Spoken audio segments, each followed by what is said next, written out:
Welcome to the More Love, More Life podcast. Today, we're at the Nixon Museum. We're exploring the power of America. Me, myself, I love America. But today, we're going to have Mr. Ronnie explaining the setup of Washington, D.C.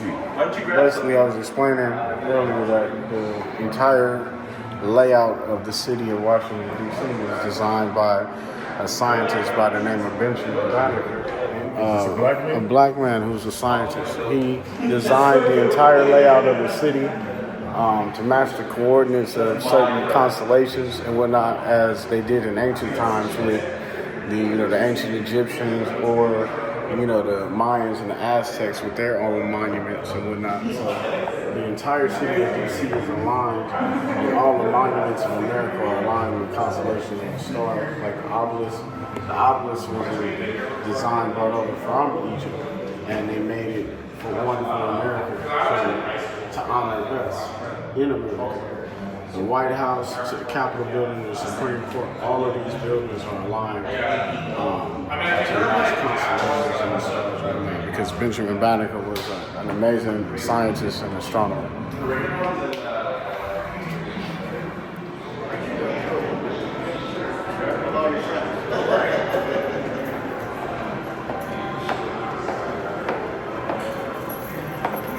We got to study the power of people. If we're going to change our narrative, it's time to start studying the minds that came before us, no matter the race.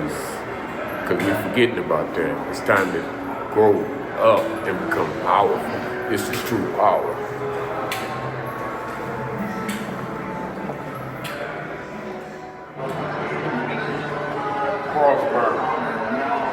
White House Press Secretary has just announced that President Kennedy died at approximately 1 o'clock Central Time, about 35 minutes ago.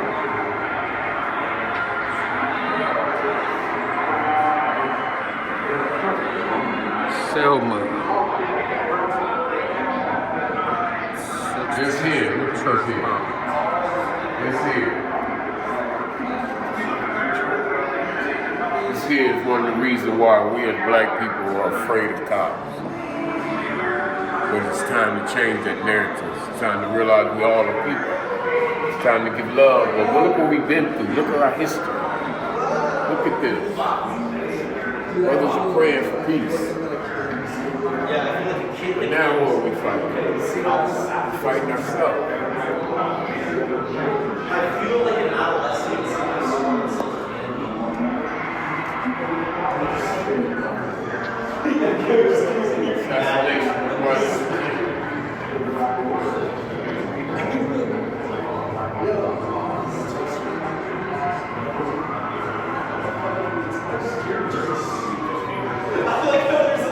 Oh, brother, we gotta change this.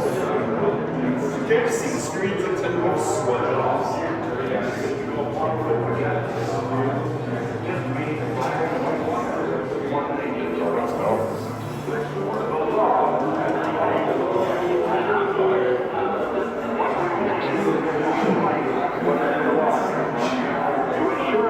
Simple things are the ones most needed today. We are to surmount what divides us and cement what unites us. To lower our voices and give simple things.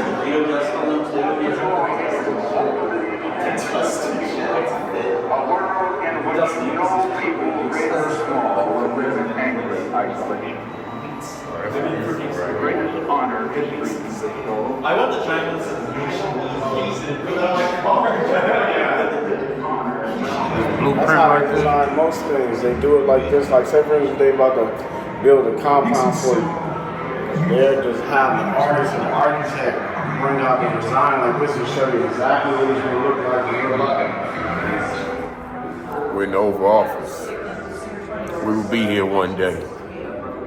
We will be here, passing out love, the unity among our people. Me and my man, Ronnie. Educators. Well, Come on, guys. we've got the 50 stars Uh-huh. for the 50 states.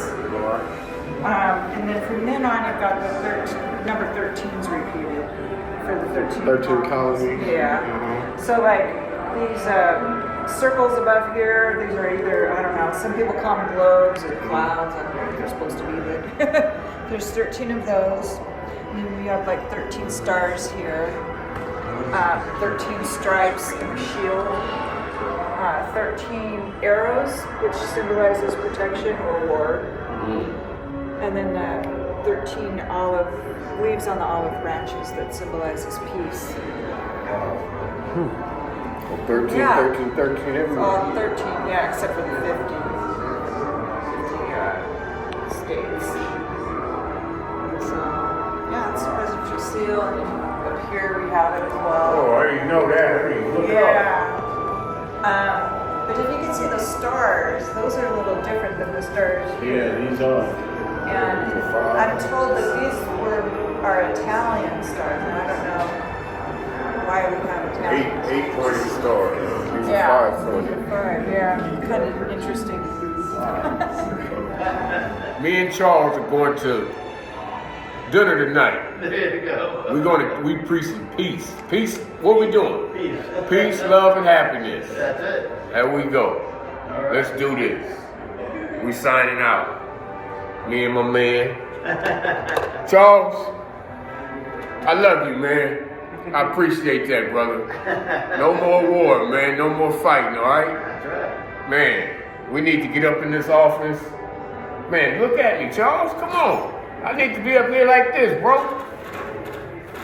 All right. Nothing but love. Good shots, too. Charles, this is what we need to do, man. Wow. But wait, I gotta change my pictures.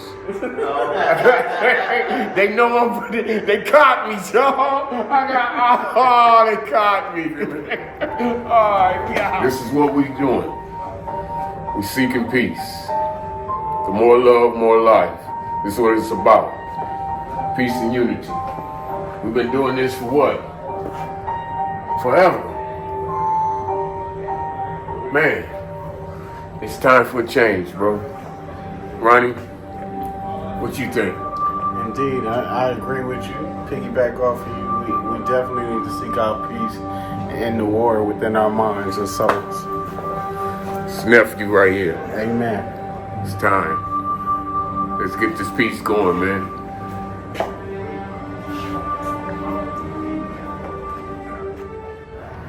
This is a Sikorsky BH-3A, originally developed for the Navy, but the Secret Service saw that it had really good implications for flying VIP.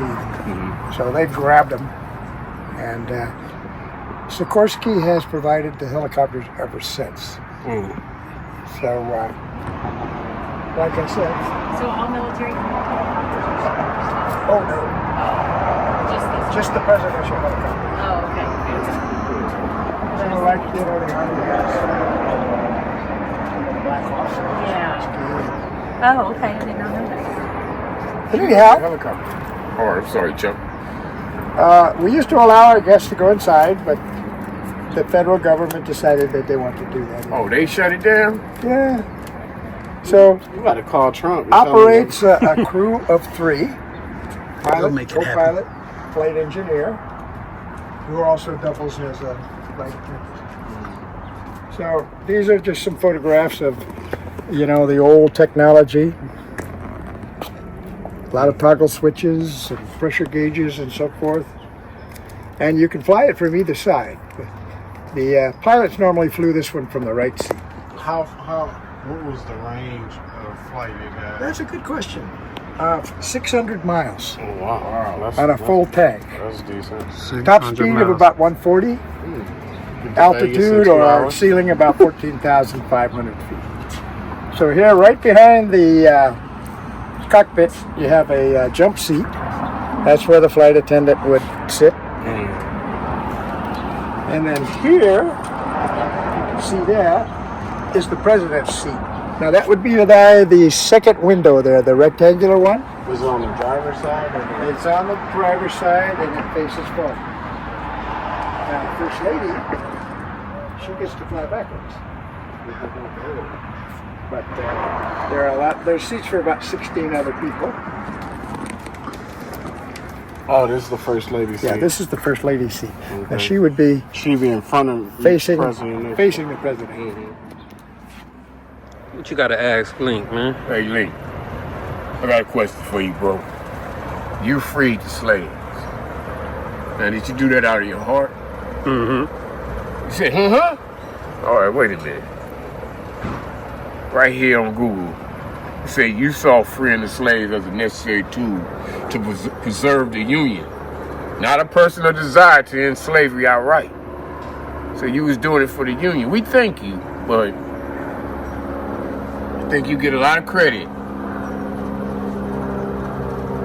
And I don't know what was the true intentions. But we know you was after the Union, bro, but we appreciate you, man. I love you, Lee. Love you too. One love, baby. Love you too, Patrick. This is beautiful, man. Let's put the plan together.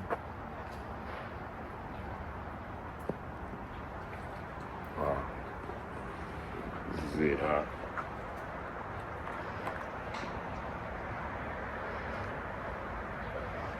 It's what you call capacious.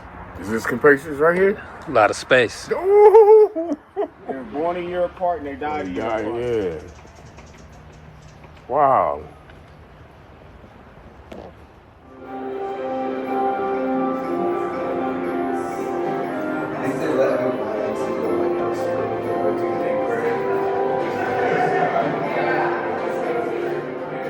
Before this handshake happened, the prime ministers from China would not shake hands with the president of the United States before Nixon. And I believe President Trump was the very first to meet with Chinese prime minister. Honestly, since him, but I'm not, don't quote me on that, but it was a big thing when Trump did it as well. So when Nixon did it, it was kind of Trump following in his legacy as well. So was there other president they wouldn't shake hands, or The other presidencies that came before Nixon, they didn't shake hands before that. they got a lot of meaning to it? Domestic side here.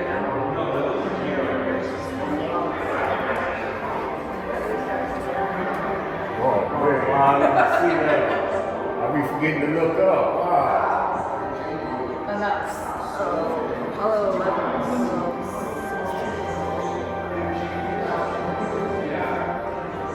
The Nixons. Wow. Yeah. Look at this old stove, all this iron work. This is a small house, and how many people grew up? There were 4 kids in this house, 4 boys. They ended up, He said, I think it was like 2 of them that passed away, right? yeah, Before, the family got older. it was, let's see. The oldest and one of the younger. Yeah, the Look at oldest, that he was stove, 23 man. when he passed away. So they were here 10 years. He would deliver 30 pounds of ice. He'd come out and through the door and put it in the top of the ice chest. Yeah. And then of course it would melt and you'd have to take the tray out and empty it, from the And bottom. these are the actual dishes that they use. I know for sure that these are original to the In this stove. These belong to They look original. These belong to Hannah. The stove, so about 85% of the stuff in here is original. The stove is not, and the icebox is not. Nixon was born, and that's the actual bed and everything. This is the actual bed Yeah, that so President this- Nixon was born in. Born January, January, I forgot the date. Oh, January 9th, 1913. So when Frank and Hannah Nixon came out, they already had a 3-year-old son, and his name was Harold. So he's right there in the picture. This is a picture of the 5 Nixon boys, all at age 4. And so Harold's the first one, and then next to him's Richard Nixon sitting down. In the middle is Francis Donald. The 4th child is Arthur, and he's the one that passed away at age 7 from tubercular encephalitis. Then the 5th child is Edward. Edward was born later on when they moved to Whittier. Yeah, he learned on him. Wow. And he also knew the clarinet, Clarinet. I see that. violin, the saxophone, and the accordion. Wow. He played, Yeah, he played all he played all Those those. are some of the most complicated instruments. Yeah. The violin and the sax. Yeah. And that's the table they had their family dinners at. And President Nixon, he jokes about that's where he learned how to, his debating skills. Wow. Yeah. You know, people just use reused everything. Throw things away like we do now. I joke about that being the original Nixon library right there. This was the original. Yeah. That's where it starts. Yeah. All the great minds are in a book. This is beautiful. This is beautiful.